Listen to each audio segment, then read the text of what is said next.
ได้สองโมงเลยนี่2 ชั่วโมงเลยนี่2 โมงยังสบายดีเดี๋ยวนี้ก็2 โมงตอนสวยเดี๋ยวนี้พวกเขากำลังพากันเดินทางออกไปลักเซาซีแม่นบ่ โอ้สบายดีแม่นแล้วแม่นก็สิได้พากันไปงานบุญปีใหม่ของผู้ใดซุ่มกัน ซุ่มแซวกันเนาะ ซุ่มแซวกัน คนต่างประเทศมาจากอเมริกาแน่แคนาดาแน่แม่นแล้วแล้วก็บ่ฮู้เนาะว่ามีฝรั่งบ่หรือว่าเขาก็ยังบ่ฮู้ว่าไปฮอดพุ่นล่ะเขาก็สิถ่ายอีกเนาะมัน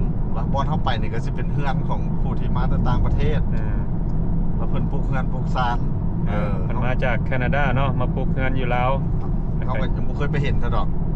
ไปนี่ก็ไปตามแผนที่นี่นะเพิ่นส่งโลเคชั่นให้ใกล้สิฮอดแล้วได้ล่ะเพิ่นเนาะตัวก็เบิ่งดูมีไผแน่มานำเฮามีผู้ใดเนี่ยข้างหลังนี่อันนี้ก็สิเป็นไอ้มามาจากฟลอริดาไอ้มาเพิ่นก็มาได้ห้วย2 ปีแล้วเด้เนาะไอ้มาอยู่ประเทศลาวนี่กินบำนาญรีไทร์แล้วก็กลับคืนมาอยู่บ้านเฮาแล้วก็นั่งทั้งข้างเพิ่นอยู่ทั้งหลังนี่ก็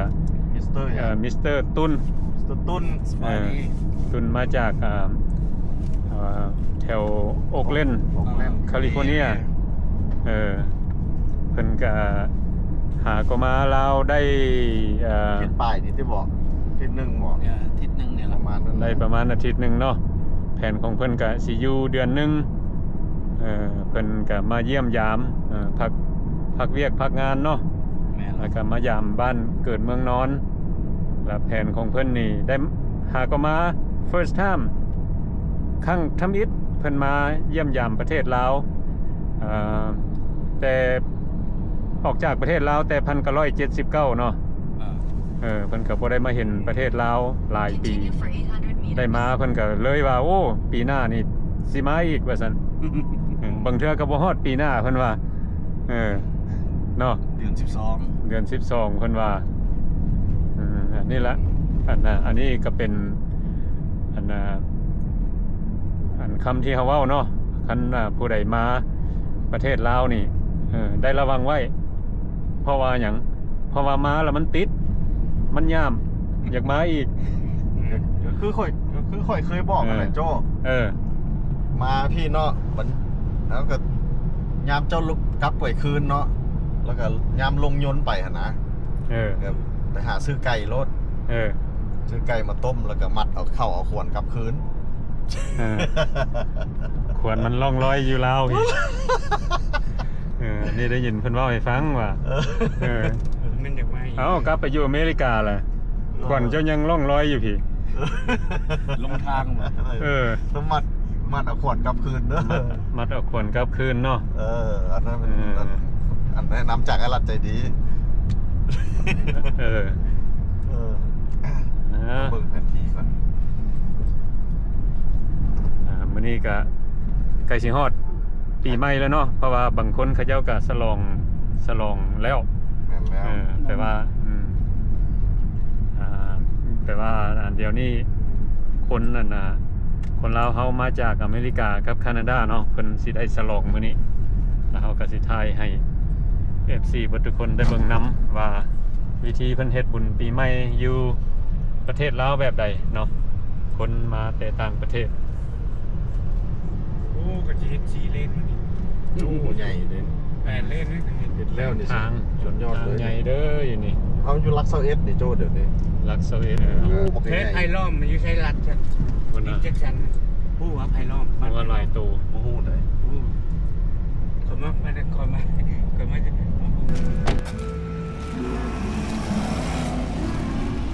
อนี้ไอ้บ่าวอเมริกาได้มากินข้าวสามัคคีแต่ละคนเอานั่นเอานี่มา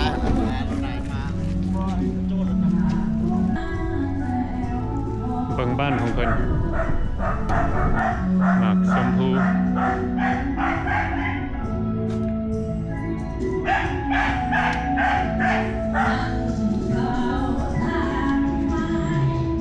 ันม่วง เ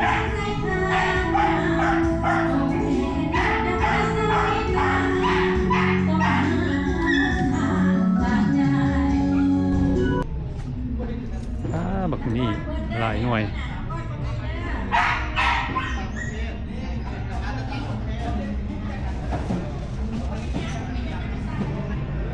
ถ่ายให้พี่น้องได้เบิ่งเนาะอันนี้ก็สิเป็น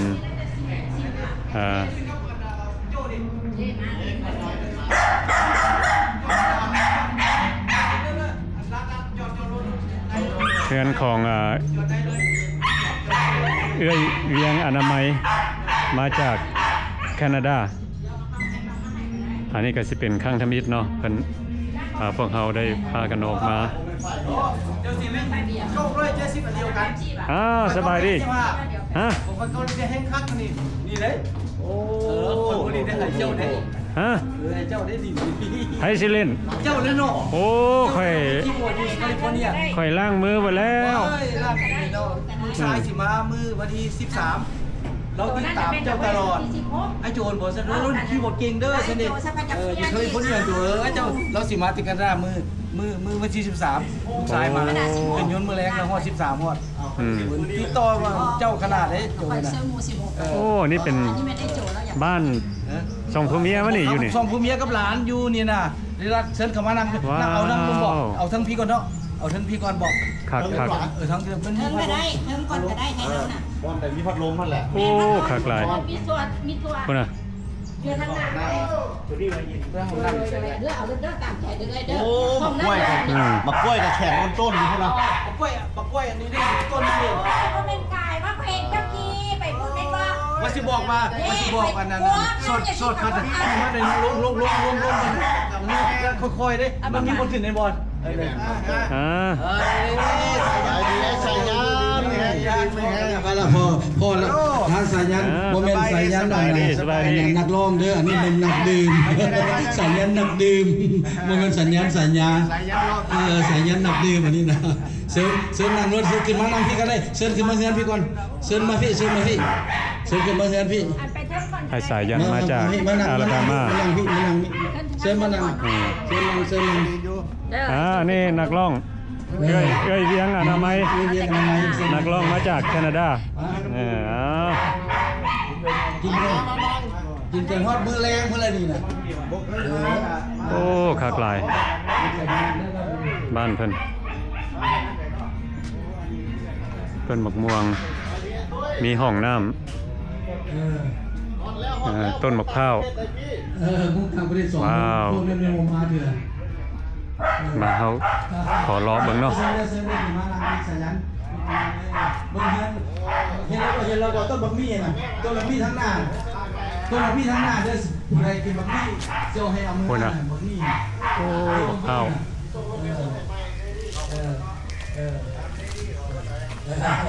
มาแล้ววันไหนมาสบายน้องน้อยมาจูบกันมาถึงนะ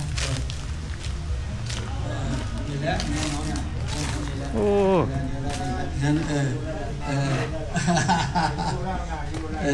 โอ้บ้านงามหลายเด้อไอ้โอ้ยขอบใจว้าวปุ๊บเตพุนา2,900ชุ่มเย็นดีเนาะทั้งหลังบ้านทั้งหน้าบัวไหวบัวทับบัวแล้วไปกี่ฝุ่นดิโอ้ก็เลยออกทั้งหลังจนเลยนะเจอปู่เปตุ้งแล้วเนี่ยสุดยอดเลยวันที่16กันนะครับเอาพุทธวันที่16ดูไว้นั่งเล่นเดินนั่งปลูกแล้วปี 2009บ่แม่น2009มาซื้อดินโอ้2009มาซื้อดินแล้ว2014โอ้แล้ว2014ว้าว2014แล้วดิแล้ว2014โอ้เฮามาเบิ่งกันนะไม่บ่แม่นอันของธรรมดาเด้ JBL นี่นะของทางไหนเด้อจูเขาไปโดนได้ลูกบ่เป็นโอ้อันนี้สิเป็นแต่ว่ากันยังฮ้อนอยู่เลยขึ้นครัวกันฮ้อนกันยังฮ้อนอยู่เลยจูเอ้ยเขาเฮ็ดเป็นครัวแบบนี้จูเข้ามาไปเฮาไหว้คือใจว้ายเขาชอบโทรหาตัวอยู่ได้ไปลูกได้ขึ้นเพิ่นสิมาถ่ายลูกได้ไปสุดได้ไปโอ้นี่ก็เป็นขึ้นครัวอีกครัวอยู่แต่ต่างประเทศเขาบ่อยากใส่ในเงินก็เห็นบ่แม่นก็เอาไปใส่ทั้งหัวนั่นเถื่อหมักพุ่นนั่นไปปิ้งอยู่เนาะเลยครัวซีนแบบโอ้เจ้าก็เฮ็ดแบบสไตล์ต่างประเทศเนาะวันที่16เด้อวันที่16เข้าใจบ่เบิ่งก่อนบ่เบิ่งละเป็นห้องรับแขกเขาซ่องหาตัวเป็นปีนึงละเด้โอ้ให้ร้าน ให้ลูกเคยพามาหน่อยนึงเฮาเฮ็ดมาแกนโจสิพ่อผู้วงมาเด้ผู้วงมาเด้ก็สิพ่อ นี่แหละบ้าน ผู้วงอย่างเห็น บ้านนานาของคณะวงดนตรี ธรรมดาได้ บ่แม่นธรรมดาห้องน้ำว้าว พาโอ้ไปโดยผู้วงอยากเห็นว่าซั่นเฮาไป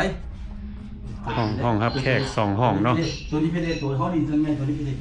ตัวใหญ่ตัว โอ้ ตัวใหญ่ อืม ตัวใหญ่ อืม พยายามไปใจเอ้ยผู้วงอยากเห็นโตผู้วงอยากเห็นโตผู้วงอยากเห็นมาแต่แคนาดานี่มาแต่ต่างประเทศมาแต่ราชอยากเห็นมูยุงลาวนะอยากเห็นมูยุงลาวอยากเห็นมูยุงลาว โซฟาก็คัก นั่งเลยอืม เด้ดู อืม เดี๋ยวพยายามจะเสียวเดี๋ยวพยายามจะบูงอยากเห็นมาหน่อยนึงพยายามให้ลูกเคยพามาลูกเค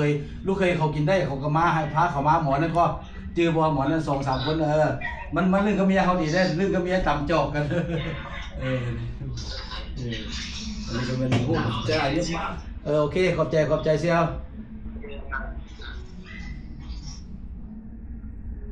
อายุ50ปลายเฮาน่ะอันนั้นมันตอนนั้นก็เพิ่นก็สิแม่น40ปลายดิ โอ้ เฮา50ปลายตอนนั้น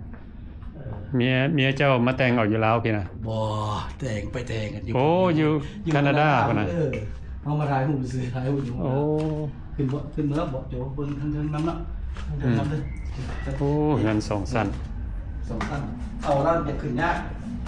อืม เอาได้ขึ้นยาก ธรรมดาดอกคันใดแบบนี้สบายเนาะ ไม่ดูไม่หาเนี่ย โอ้ ไม่ดู โอ้ปลุกแล้ว2014เนาะ 2014แล้ว อืม เด้ โถมีจักห้องนี่อ้าย 1 2 3 4ตาราง1ตาราง3เทิงเด้มาในห้องเขตห้องน้ำแบบนี้บ่ แปลว่า4ห้องนอนเนาะ 4ห้องนอนห้องเขตห้องน้ำแบบนี้น่ะแบบมัน ครับ ชาวเวอร์ว่าซั่นไปเอาบ่ใส่แบบทับมันโอ้นุ่มหลายแบบทับนะ อืม ทายมันโซ นี่สิเป็นห้องนอน ห้องนอนนี่นะลูกชายเสริมลูกชายลูกชายเขาอยู่ต่างประเทศแต่ว่าสิมาสิมาวันที่13นี่เด้ ลูกชายอยู่แคนาดาพุ่นน่ะ สิมาวันที่13นี่ อืม ห้องนอนนึงห้องนอนนึง อืม ห้องนอนมาสเตอร์เบดรูมตัวนี้มาสเตอร์เบดรูมเด้ออนุญาตเด้อบ่มีจักโซเด้อตู้นี้ อ๋อกระทาย ให้นะพี่น้องได้เบิ่งแหล้วเนาะ เบิ่งเนาะ คนลาวเฮามาจากแคนาดา ห้องนอนแบบนี้ห้องนอนเท่าไหร่มาสเตอร์แล้วก็มีห้องน้ำ โอ้ตัวนี้มีห้องน้ำ ห้องน้ำติดก็ซั่น โอ้ ส่วนหลายเขาบ่ใส่มันเขาสะอาดยากมันเสือเขาใส่ห้องเดียว แม่น มีพี่น้องมาขนาดนั้นนี่แหละป่านนั้นมาอยู่อันเมืองลาวเบิดเท่านี้แหละโจย ๆโอ้ซำนี้เฮาก็ เงินนั่นบ่มีดอกมีแต่เอามาปลูกเทือนนี่แหละมาสร้างสาบ้านเฮาเนาะแม่นตัว แม่น สร้างสาบ้านเฮาเอาไปบ่ได้หรอกเอาป้าไว้ดินลาวนี่แหละ แม่นอยู่บ้านเฮาการใช้จ่ายเฮาก็บ่ต้องการหลายเด้ ครับลงไปนี่เดี๋ยวนี้หายากเลยแพงเลยเดี๋ยวนี้ไม่นี่แพงอันนี้ไม่แต่คาไม่ดูไม่อย่างเลย อันนี้แบบว่านี่เขาออกไปนอกก็พวกแก้วเสียนึงไปแบบนั้น โอ้ ระ เป็น เบียงไปเบิ่งคนเบิ่งกัน เป็นแพดิโอเนาะ แฟเดียวลูกชายมักหลายมาแต่ตามเลยไปอาบแดดเขาฮ้อนหลายเขาบ่ย่านเนาะฮ้อนว่าซั่นเด้ ต่างประเทศบ่ได้ย่านได้แดดนะโอ้คักหลาย อันนี้เนาะก็เป็นแบบอันความฝันของหลายคน เขาอันนั้นผมฝันไปแต่ความพกเงินอยู่เมืองลาวแต่ว่าเขาบ่เฮ็ดธุรกิจไหนหรอกความพกเงินก็พอแล้วเอามาปะไว้ดินลาวบ่มีให้เอาไปได้เลยหรอกแม่นบ่ปะไว้ดินลาวเลยให้เป็นอันนั้นลูกหลานอยู่เส้นเฮาตายไปกับลูกหลานอยู่ลูกหลานอยู่ซะเถาะ เฮาอ้ายกับเอื้อยนี่อันมาอยู่นี่อัน ได้สอง มีครบเบิดแล้วเนาะเงินรถอหย่างก็มีครบเบิดแล้ว ก็ แล้วก็อินคัมนี่อาศัยแต่เงินรีไทร์บ่ ดีไทย โอ้ดี ไอ้ก็ได้อันนั้นนะเด้ไอ้ได้วงกันนะ2,000 ปลายเราก็ได้พันปลาย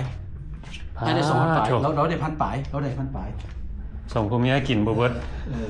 แต่ละเดือน เดี๋ยวพอว่าอยู่คันอยู่ต่างประเทศบ่พอเด้ แม่นโอ้ยบ่พอแล้วต่างประเทศ บ่พอเด้มาผิดละโอเค โอ้ นี่ละแปลว่าห้องรับแขกเบื้องนี้แล้วก็เบื้องนั้นก็มี อืม สมมติว่าพี่น้องเขาหลายคนไปทางนี้เด้พวกบูถือกัน มาอยู่พี่พวกถือกันเยอะนั้นตลอดเมืองเราถือบางเทือนเนาะเขาเจ้าบ่มาก็หมายว่าเขากับบุตรีคนลาวพวกเที่ยวบ่ถือกินเราแซ่บกินเราแซ่บน้ำกันเลยอยู่พุ่นพอกินเราแซ่บพี่ก็สนับ โอ้ขอบใจสันจูมาเยี่ยมยามมาหยาม ก็ขอขอบใจ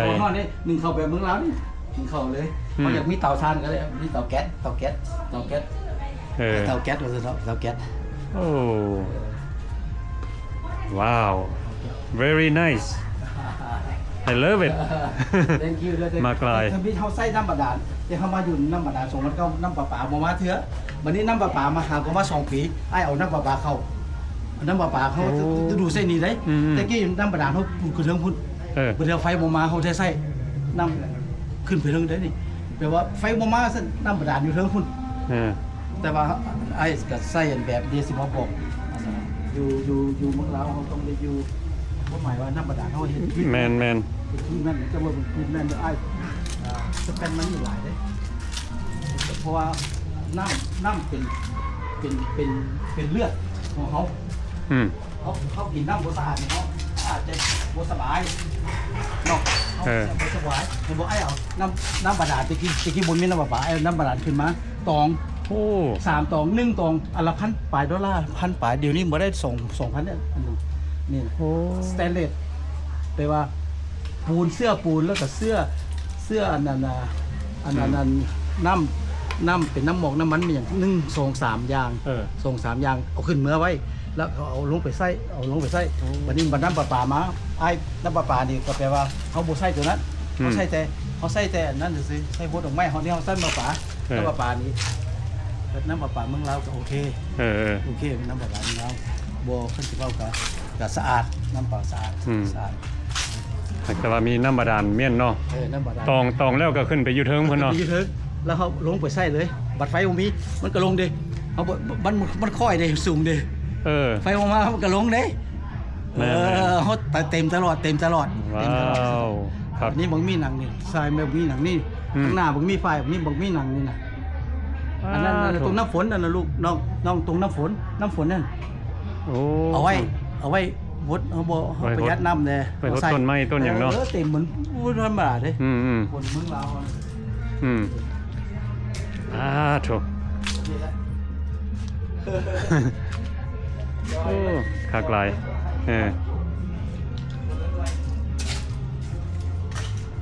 อยู่บ้านแล้วบอกคนประทัดอยู่บ้านแล้ว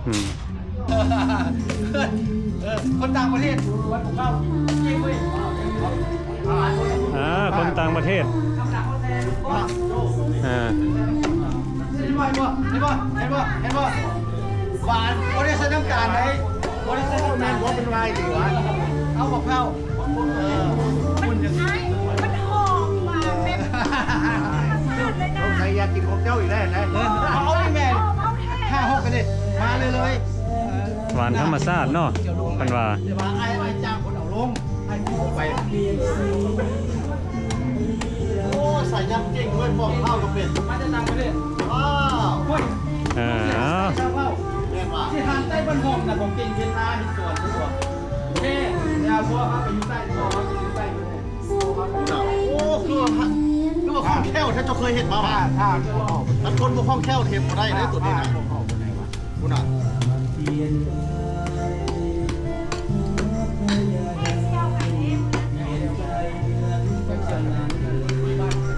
โอ้โหไม่กิน จะไหนมือคีย์บอร์ดเฮา เป็นมือคีย์บอร์ดแล้วเนี่ยเป็นมือหาม มือหามมีดนตรีYamaha PSR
สบายดีน้องแต่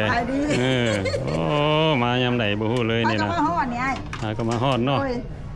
มาแต่ลักเซเวตพุ่นละเนาะแม่นพาก็มาฮอดมาตลาดสด โอ้ก็บ่ได้ไกลซั่นน่ะลักเซเวต นี่เด้ขนาดมาใกล้ๆเลยขนาดมากันลูกสาวมานํลูกสาวผู้ที่ โอ้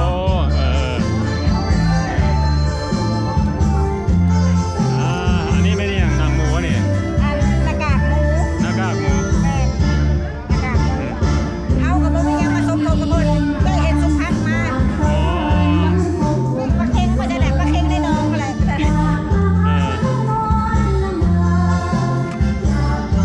เป็นไส้เนาะ เครื่องในหมู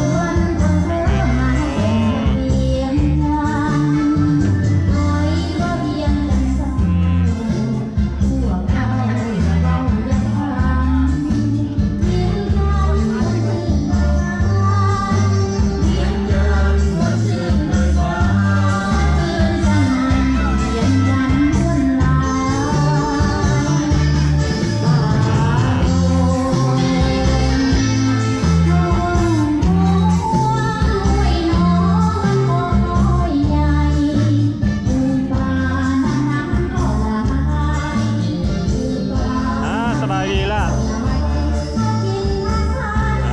ลูกสาวน้องแต่เนาะเพิ่นกำลังติ้งสิ้น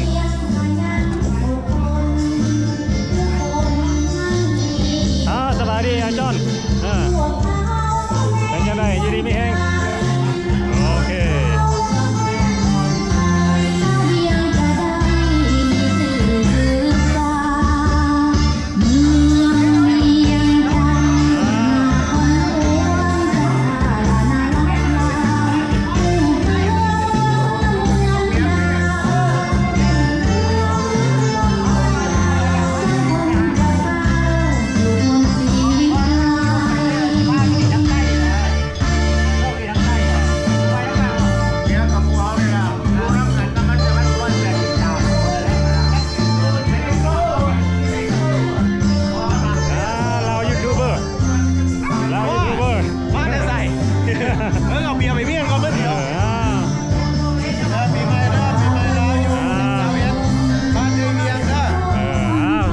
โชคดีปีใหม่เพิ่นว่า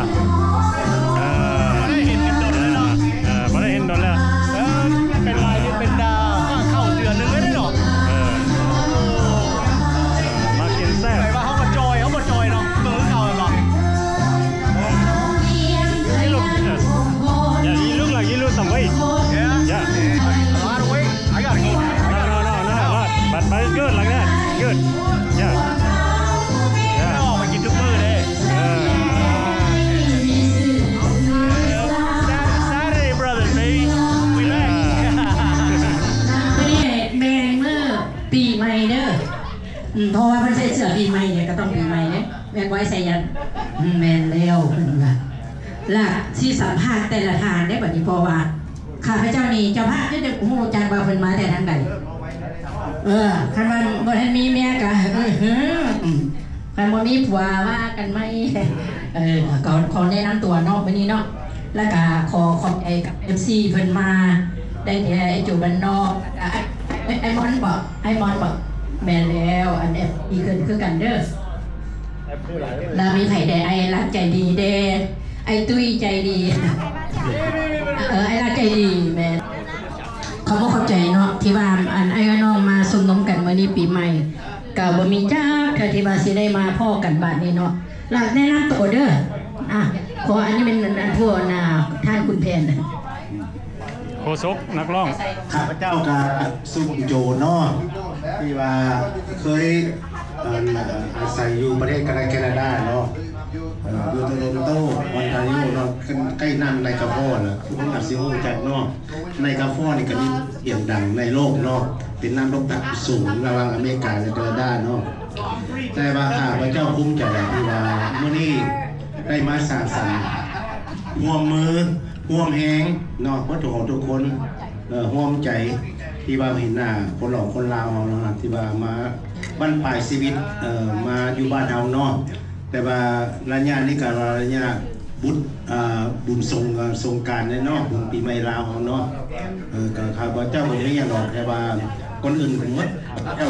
ขอบใจที่เว้าเลยก็เว้าแล้วก็เว้าอีกเนาะขอขอบใจเจ้าภาพเนาะที่ให้หน่วยความสะดวกสถานที่เนาะที่ว่าให้พวกเขามาในมื้อนี้เนาะมาฉลองปีใหม่กันเนาะมีหยังก็อวยพรให้กันคนนอกคนน้ากันเนาะคนน้าเฮาก็หลายอยู่ได้หน้าเฮาน่ะน้ำกอกเปิดใส่กันแล้วเนาะเอาไปจังได๋ก็อันนี้ค่ะพระเจ้าสิมอบสิทธิ์ให้ทางเจ้าภาพเนาะทางเจ้าของสถานที่เนาะแต่ว่าให้เพิ่นบรรยายต่อเนาะขอบใจหลายถ่ายบรรเลงเพลงก็เฮ็ดค่อยๆไปเด้อเพราะว่า FC เพิ่นได้อันรีคอร์ดไว้ได้นี่แหมเว้าให้ถึงมุกถึงใจเพิ่นเด้อขอซื้ออันนี้มาแต่ใส่เนาะบอกเล่นซื้อตุนโอเคยินดีต้อนรับเด้อไอ้ตุนมาแต่ออกแลนด์อันนี้ไอ้รักใจดีผู้ใดก็สบายดีอันนี้รับใจดีมาจากเฟรสโนแคลิฟอร์เนีย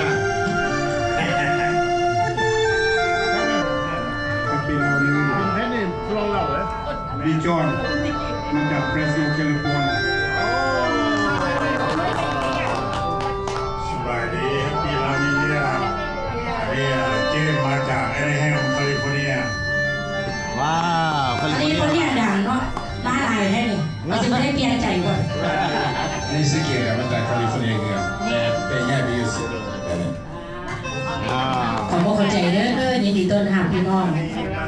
นักการโอเคเอเดมาแต่ใส่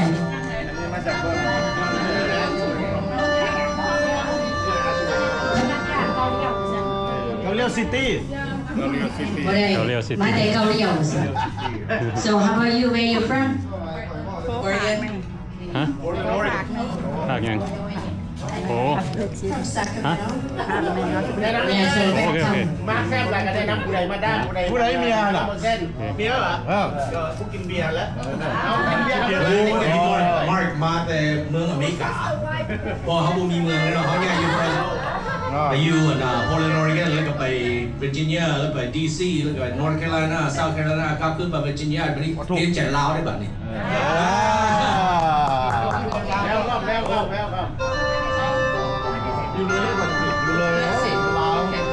I was in Kansas City, and then we moved to Phuket, Thailand, and our home is in Chiang Mai, Thailand, and now we're in Vientiane. ยินดีต้อนรับเด้ออันซีทั้งหลายภายในไทยไว้เป็นที่ระลึกอันนี้เฮาได้มาแต่ไหนเนาะนี่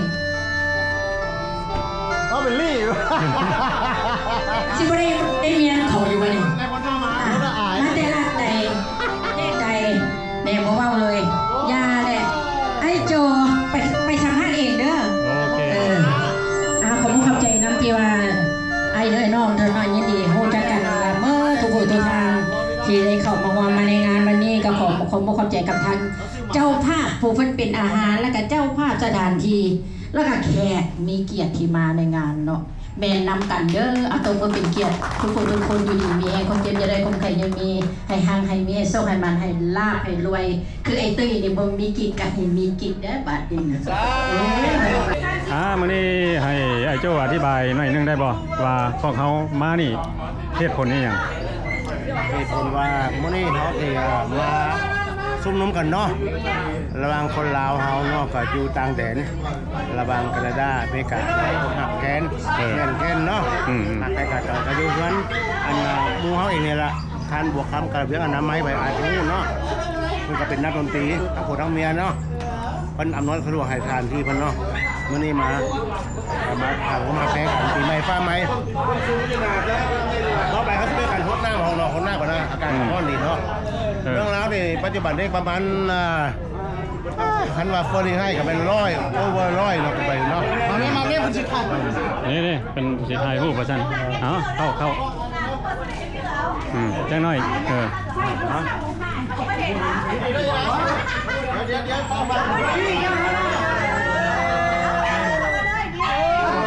ผู้ชายใส่นั่งไทยเธอจะต้องมาจังนี่เสื้อเลยเพราะว่าเข้ามาทั้งเทิงเมื่อกี้นี่ทั้งลมฮ่ากันถ่ายรูป Happy New Year to ไปไปเรื่อย โชคดีปีใหม่มาทุกคน เดี๋ยวนี้พากันถ่ายรูปไว้เป็นเมมโมรี่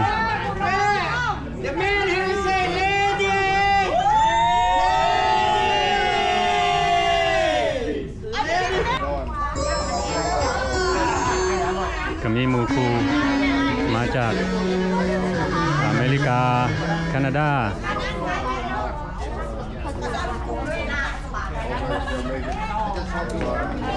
มื้อนี้อาหารการกินของเพิ่นก็บ่แม่นธรรมดาเนาะก็มีรายการเสพดนตรีร้องเพลง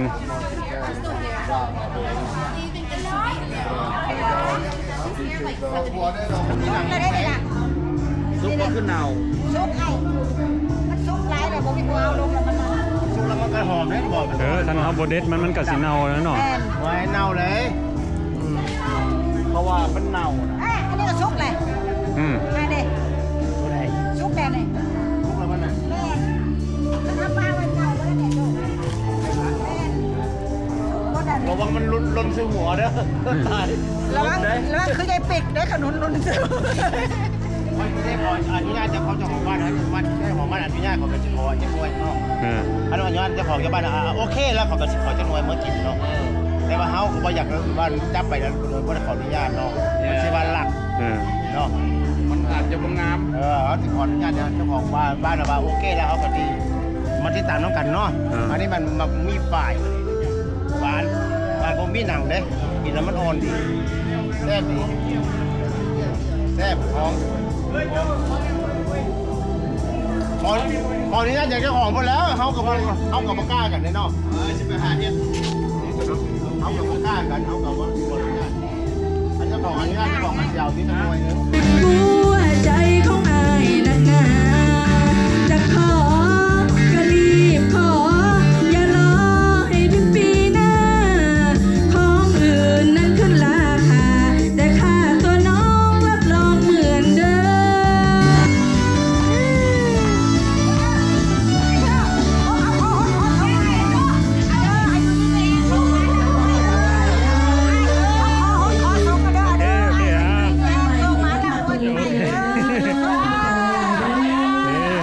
เข้าใจ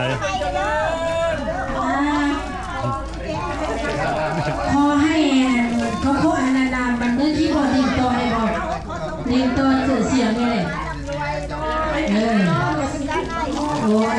ไอ้ไผ่ไอ้เจ้าล่ะไม่ไผ่ไอ้เจ้าขึ้นไปร้องในเด้อที่สองร้อนเซิร์นเด้อแต่เปียกเบิดตัวนี้ใส่เป็นจอนเซิร์นโอ้เย็นวันนี้นี่แห้งมาเบิ่งเพิ่นบักนั่น ท้ากันเบิ่งอีหยังนี่นะฮะ โอ้มึงเบิ่ง เลื่อนกับน้ำพัน รถไฟฟ้า รถไฟฟ้าได้ค่ะ โอ้ 17,000 ฮะ เราว่าสัก7,000ของไอ้สายยัน 27,000 ที่ได้500 กิโล อยากคล้ายๆ 500 กิโล 500 กิโลคันนั้นด้วย 500 กิโลก็ไปฮอดปากเซพุ่นละ500 กิโล เขาขี่ไปแล้วเขาไปซาดอยู่อนานาอยู่อยู่สวรรค์เขาไปซาดเดือนเท่านึงแล้วก็ลงปากเซเลย ว้าวบ่ โอ้เยี่ยมนี่ไวว้าวเด้อรถ0 to 60นี่แมนรอยหลังเลย โอ้ บ่ใส่ซีทเบลนี่รถหลังกันไหนเท่านี้ว่ากันนั้นคือกัน ขี่ไปฮอดปากเซ ไอ้ค่าอันนี้บ่เป็นไอ้ค่าว่ะอันนี้ก็ ฮอดปากเซพุ่นน่ะ ฮอดปากเซแต่ว่าเขาบ่อยากเดรนแบตเตอรี่ มันเงียบแบบ เอาไว้ประมาณ15หรือ18เพราะว่าเขาเดรนแบตเตอรี่ไว้ อืม โอ้ยังมันมีแผน ราชาติกับชาติบ่ให้มันเห็น มีแผนเราแจ้งรถอ่ะเฮ้ยพี่เอ็ดนี่เฮียรุ่นไหนพี่เอ็ดนี่เฮีย แม่นบ่ นี่ไงพวกนี้เยี่ยมนี่โอ้เงือบเลย บักวีเอ้ยนั่นน่ะเฮีย พี่เอ็ดเป็นสูตรแค่เฮียรุ่นนี้เฮียรถของรถไฟฟ้าไว้ อันนี้รถเจ้าเนาะ วอลโว่พูด โอ้รถของเพิ่นอืมโอเค ข้างในมันเป็นจอมีจอ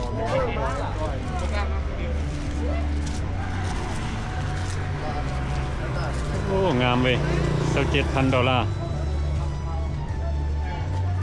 วันนี้น้ำฝนมันลุยน้ำได้ป่ะโอ้ลุยได้ขนาดว่า เพราะว่าทำไงว่า อายุมากกว่านี้จะใส่มาใส่ ไงว่า water resistant โอเค water ไม่ เอ้ ค่ะ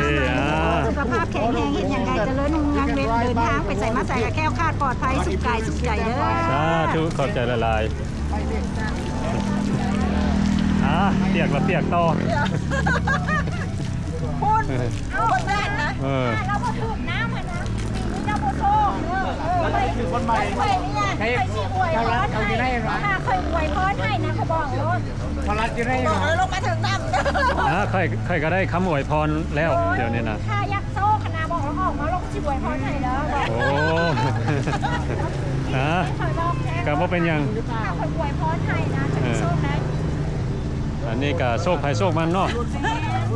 เฮาก็ได้แล้วโชคนี่นะ เจ้าสิได้หลายเด้อ โอ้ขอบใจสาธุเรื่อยสิกันนั่นแหละ มื้อนี้พวกเฮาก็ได้ออกมามาฉลองงานบุญปีใหม่อยู่ประเทศลาวนครหลวงเวียงจันทน์ก็สิเป็นลัก24อยู่บ้านของไอ้บัวคำกับเอื้อยเวียงอนามัยเนาะสองผัวเมียเพิ่นก็สิเป็นนักศิลปินนักร้องมาจากแคนาดาเพิ่นได้มาปลูกเรือนหลังนี้เพิ่นว่าเพิ่นซื้อดิน 2009 แล้วก็ปลูกแล้วปี 2014ก็สิเป็นเรือนที่สวยงามเนาะโอเคเฮาก็สิขอจบคลิปนี้ไว้สำนี้ซะก่อนเนาะแล้วก็